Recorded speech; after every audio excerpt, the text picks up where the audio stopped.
So here's my solution. So I spent a summer doing this, and continually throughout the year I was working on it. But here's my space epic chemistry. And I kind of try to format it in the same way that Zoomdahl would do his lessons. So what do you notice first about, I guess, number 1 and 2? Like, how is that different than the previous one? Let me see. So we start off with New Delhi disease and restocking Mars. How's that different than, like, stoichiometry and bonding? Yes, sir? You have a practical application. They know exactly what they're going to do. Now think about this, right? The student goes home, they're eating dinner with their parents, which, you know, might not be true at Camden. They might not be eating dinner with their parents. But anyway, let's say they eat dinner with their parents, they're having a conversation, and the parent asks, what'd you learn today? I learned stoichiometry. Oh, that's cool. Right? But what if they say, oh, today I learned how to cure the New Delhi disease? Right? That's a little bit cooler, and the parent can relate to that. They can say, oh, that's actually pretty neat. Okay? That's actually pretty neat. Now, the second thing here that I want to point your attention to is, when you put the context first, like the New Delhi disease, we're curing the New Delhi disease, okay? It makes sense that I'm going to gear my students to be able to balance equations and to learn about types of chemical equations to be able to cure that disease.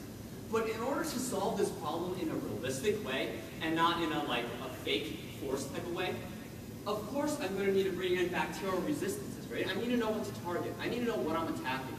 Otherwise, what's the point of designing that drug too? I can make any molecule in the world. Why am I making that one? What am I targeting? Okay. And everything in red here is things that I've been able to include in my curriculum as a result of putting the context first. As a result of putting that New Delhi disease first, it made sense for me to put in bacterial resistances. That is a thing that made sense, and it brings that whole thing together.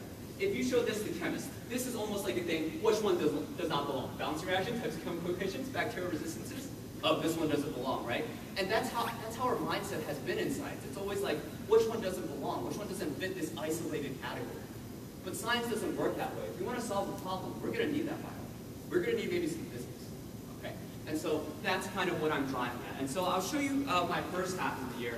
And this is the really strong half, and I'll show you later that it kind of died down a little bit. But here's the storyline, okay? Because we always want to engage students in a story, so to make it a little bit more engaging. So the New Delhi disease hits New Delhi, people are dying, we find a cure, great, okay? After we find a cure, those vegetarians are still up to no good, they're trying to blast Earth, and so we need to restock Mars, which is our outpost, which is kind of like our military outpost. You remember, we're 200 years into the future, so of course this is going to happen. And we got to figure out how to get to Mars. We got to figure out how to get to other exoplanets, how to travel in space, and that's a perfect spot to put in dimensional analysis. How far is it? How much stuff do we need? How much stuff do we need to put on the ship? That's the perfect application for that. And it's hard to do that without learning about kind of the history of space travel, Voyager 1, and what's been done. Curiosity, like, I'm so happy Curiosity exists. Like, that's just the most awesome thing that has happened to mankind, right? Like, so we get to talk about these things, which excite students and make dinner conversations exciting, I think. I don't know. Maybe it's just me.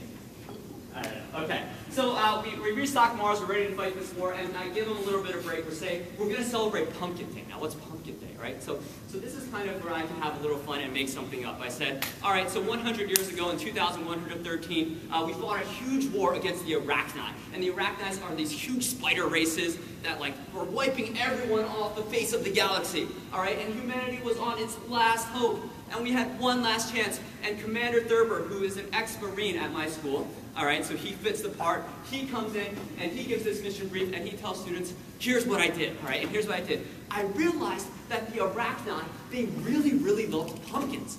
Every time they were on Earth and fighting us, whenever they got next to the pumpkin patch, they stopped and they started eating the pumpkins. All right? So in order to defeat the Arachni, he came up with this brilliant plan. He's also a history teacher, so he pulled information from the Trojan War, and he said, what I'm going to do is I'm going to put a nuclear bomb in this pumpkin, pretend we're going to surrender. The Arachni takes the pumpkin into their city, and the pumpkin explodes. The Arachnis are defeated, and humanity is saved. Okay? Now, how does this apply to chemistry?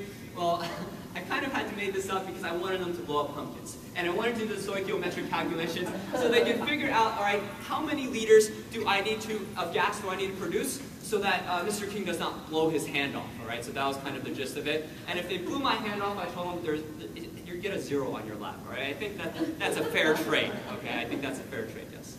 I'm kind of afraid to ask you a question because you're on such a... I'm sorry, go ahead. No, don't Okay, the blue ones are chemistry related. Correct. And the red is because... Yeah, so the red are things that I've been able to include because I put the context first. In other words, this generally, the Black Plague, that's not something generally in a science curriculum, right?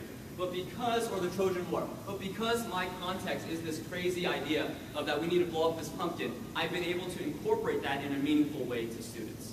So my students, one of the assignments is they go home, they read a short piece of the Trojan War, and they say, what are the similarities between what we're doing in class and my story that I made up and the Trojan War? Where did he get this idea from, right? Because everything's in history. Does that answer your question? I'm sorry. Yeah. So the students will see that as well, and they'll know that blue is like definitely the chemistry concepts, and these are the red ones that are going to tie in. Yeah, well, to be honest, my students never see this, but when I tell them in the beginning of the year, I tell them, or at the beginning of each unit, I tell them, okay, our goal is to, blow up this pumpkin, to celebrate Pumpkin Day. You consider each of those kind of like a unit? Yeah, I consider each of these kind of like a unit, right? Kind of like stoichiometry is traditionally thought of as a unit, but I'm putting a bigger context to it, and stoichiometry falls under that. I see you're covering areas that I would maybe cover in about 3 different units, perhaps, maybe. Yeah, maybe. So I don't know about the exact, the time, I haven't played it out here, but yeah, it could vary. Yes. Yeah. Okay. So that's kind of the storyline right there. Okay, that's how I've kind of presented it throughout the year. Okay, one other thing I want to add that helps them immerse them in the space theme is this idea of rankings and promotions, because you can't have a space world without rankings and promotions and different rankings and things like that. So what I do is that when each space pod has 4 students, those are the groups, and they earn points throughout the year. So every time they accomplish a mission, they get a certain number of points based on how well they did.